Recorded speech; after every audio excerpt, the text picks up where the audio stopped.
Welcome to the deep dive. Today, we're plunging into a topic that really touches every single one of our interactions: social charisma. Hmm.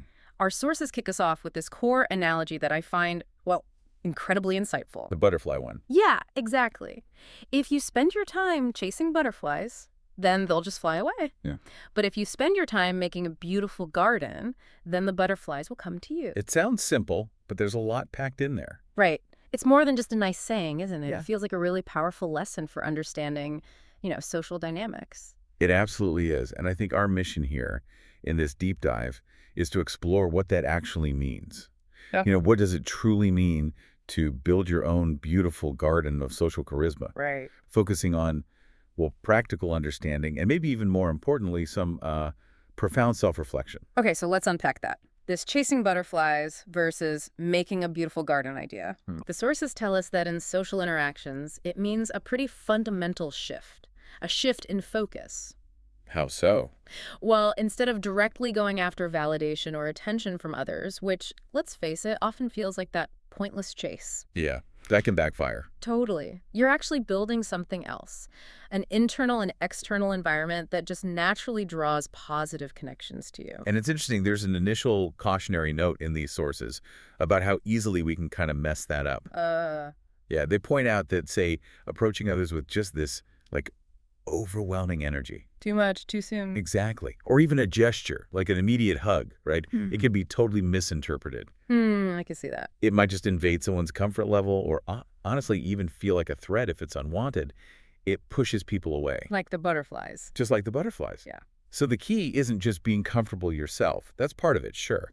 But it's being comfortable and, crucially, being adapted to their comfort level. Adapted to their comfort level. That's interesting. And the sources then get into something really compelling here. Yeah. This idea that your entirety of what others perceive about you is like the air they breathe when communicating. Wow. Okay. Like the atmosphere. Exactly. And if that air, that atmosphere you create, isn't aligned with their comfort zone, Uh-oh. it can be taken as something deeply jarring or just off-putting. The sources, they use a pretty blunt analogy, actually. Go on. They say it's like a foul odor in the communication space. Oof. Okay. Vivid. It is vivid, right? Right. But the real point here is how deeply and often, totally subconsciously, our nonverbal stuff, our whole energy. Impacts other people. Yeah. It's not just about the words you say, but the entire vibe you bring, which can either, invite people in or just put up this invisible wall. So how do we build this this positive environment then? What goes into it? Well, the sources emphasize it's through everything you express, like literally everything. Such as, Your gestures, your body language, the look on your face, your words, obviously, but even stuff like your text posts. online stuff too. Yeah.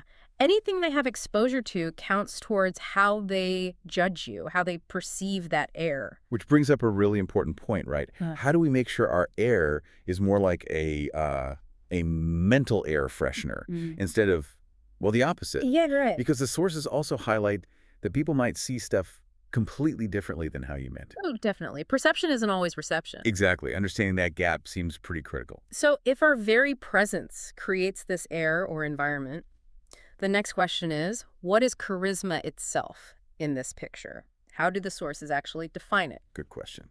They define charisma as basically behaving in ways that make other people feel charged up, intrigued, acknowledged. Felt, acknowledged, open-minded, and also adaptive. It really boils down to making others feel genuinely good when they're around you. That's a really key insight.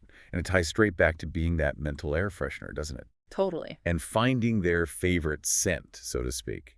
What's compelling is that the sources say charisma isn't about having this one fixed way of being that appeals to everyone. Right. It's not one size fits all. Not at all. It's about adaptability. It's about understanding that people have different comfort levels. Some might want a hug, others prefer a handshake, some just a nod. So it's about meeting them where they are. Precisely. Meeting them where they are. Okay. So how do you build that connection, that adaptability? The sources talk about building momentum. Momentum, how does that work? It actually means slowing down a bit. Thinking about your approach, thinking about how others might perceive things. Getting inside their head a little? Kind of, knowing their point of view so you can sort of feed into their happiness, as the sources put it. And the idea is they'll reciprocate that. That's the idea. It's about establishing this kind of dial tone, or maybe a bridge for compromising. A dial tone, like before the call connects. Yeah, exactly. It's like creating a baseline of mutual understanding or comfort before you even dive into whatever you need to discuss. Okay, so it could be really simple stuff. Totally. Like a warm greeting that shows you're open, or just a quick check-in, like, how's your day going? Just to gauge their mood. Make sure you're both kind of starting from the same place. Right, setting the stage. Yeah. That leads nicely into this really powerful moral the sources bring up. Which is? Worry less about yourself and yourself. You'll worry less about yourself. Say that again. Worry less about yourself and you'll worry less about yourself. Think about it. If you're focused enough on them. On their thoughts, their needs. Right. Their comfort. You actually stop focusing so much on yourself. You kind of get out of your own head. And that avoids all that negative self-talk. Like, am I saying the right thing? Do they like me? Exactly. That self-defeating inner monologue just quiets down because your focus is external. That's a really sharp observation, isn't it? Because it flips the script on that common thing we do where we project our own discomfort onto others. Yeah, assuming they're the problem. Right. So if we actually accept this kind of radical responsibility, what's the first step? How does a listener actually start doing this? Well, the sources suggest it's like building a muscle. Consistent practice. Actively cultivating that air freshener environment we talked about. Okay, practice. But it does raise a question, doesn't it? Where is the line between healthy self-awareness and just navel-gazing? Good point. When does it become self-obsession? Right. And the sources have an idea for when things go wrong. Like, if you feel you're not being respected or people aren't giving you what they call due social credit. Yeah, what then? They use this analogy of a plane taking off and landing. Okay. It suggests you should first look at how you enter their space. Yeah. That's the takeoff. And how you exit the landing. The beginning and the end of the interaction. Exactly. And then look closely at the details in the middle. Your expressions, your words, during the main part of the interaction. That's a fascinating way to break it down.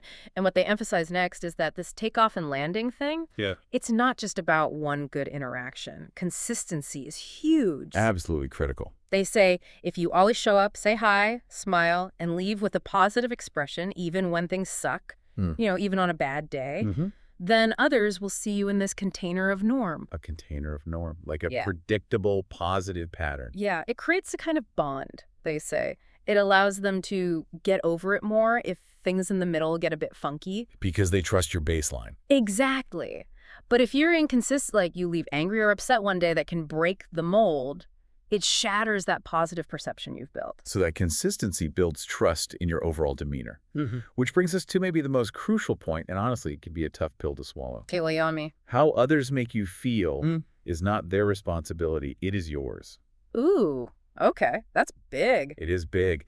The sources suggest that if you choose not to take something personally. Like, you decide it's not about you. Right. Or maybe you believe they just don't have enough information to judge you fairly in that moment. Then you won't react negatively. You won't validate a negative view of them either. So you control your reaction, regardless of their action. Essentially. And it forces us to ask, how much of what feels like unfair treatment is actually maybe our own lack of seeing the whole picture. Or our own judgment just being like too zealous and rigid, as the sources put it. Yeah, exactly. Are we jumping to conclusions too quickly? Which leads right into what the sources call resonating responsibility. Resonating responsibility. What's that? It's about really analyzing your own words and actions, but specifically in relation to how others respond. So looking at the cause and effect. Kind of, like looking at their specific post or text or what they said in person, and then looking at what you said or did right before or after. To understand your parts in how things unfolded. Exactly. And it's not about blaming yourself or admitting fault necessarily. It's just about analyzing the facts of the interaction.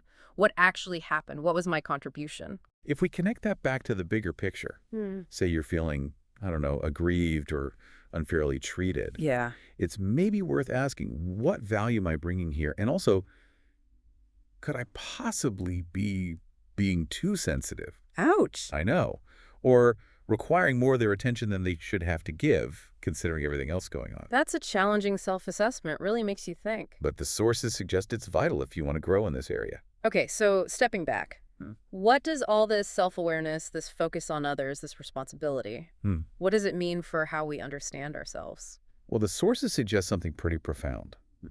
That as we play many parts in the play of life, in many roles with different people. Which we all do. We enrich ourselves through the filter of others' unique perspective, running through our very emotions and thoughts as they influence us. So interacting with others actually changes us, enriches us. Yes, and what's fascinating here is the idea that we get to see our life through their perspective. How does that work? Think about it.